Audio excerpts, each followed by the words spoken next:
Les chiffres diffèrent selon les instituts de sondage. Ils donnent tantôt la coalition de centre-droit, tantôt celle de centre-gauche en tête.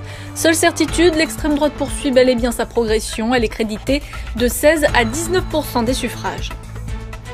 Soyez les bienvenus si vous nous rejoignez sur France 24. Les Suédois sont donc dans l'attente des résultats officiels des législatives de ce dimanche. Qui de la coalition de centre-gauche ou de centre-droit est arrivé en tête? Pour l'instant, les sondages de sortie des urnes ne sont pas tous d'accord.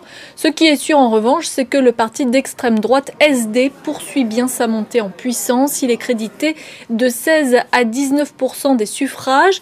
On va tout de suite en parler avec notre invitée Jenny Andersson. Bonsoir, vous êtes politologue, spécialiste de la social-démocratie, directrice de recherche au CNRS et auteur d'un ouvrage intitulé « Qu'est-ce que c'est ce modèle suédois ?»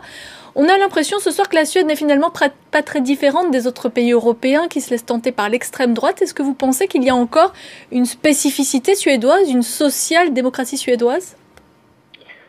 Alors c'est vrai que là on a des résultats qui ressemblent beaucoup aux résultats que nous avons vus dans de nombreux pays. Moi je pense que les valeurs social-démocrates restent assez majoritaires en Suède. Et il faut peut-être pas oublier que les Suédois démocrates aussi cherchent souvent à faire campagne quand même sur les valeurs social-démocrates, mis à part les effets de la politique de migration. Ce qui est sûr, c'est que là on assiste à une crise de la social-démocratie suédoise qui n'est pas très différente en soi que la crise du PS en France ou de Labour en Grande-Bretagne.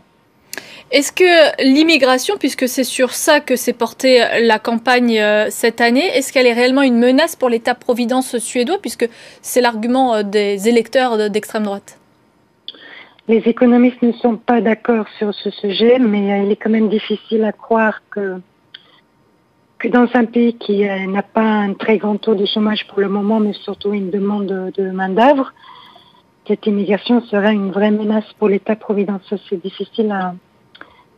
C'est en tout cas pas un argument facile, c'est une vraie controverse économique. Est-ce que l'extrême droite va devenir le faiseur de roi, ou est-ce que les coalitions, qu'elles soient de centre-droit ou de centre-gauche, vont réussir à se mettre d'accord pour gouverner ensemble, puisque a priori il n'y aura pas de majorité absolue au Parlement pour l'une ou l'autre? Voilà, et c'est bien la question qui se pose. Moi je ne pense pas que le SD sera faiseur de roi, parce que je pense que ça poserait un vrai problème pour l'alliance de droite. Là, pour le moment, on n'est pas encore sûr qui a emporté la majorité parce que les différences sont encore très faibles. Mais ce qui est clair, c'est que dans l'alliance de droite, qui pour le moment est à 0,2% en avance dans les sondages, entre les partis de l'alliance de droite, il n'y a aucun consensus sur la volonté de vouloir ni gouverner avec les Suédois démocrates, ni prendre appui sur les Suédois démocrates. Donc cette question n'est pas encore tranchée, je pense. Merci beaucoup Jenny Andersson pour votre éclairage.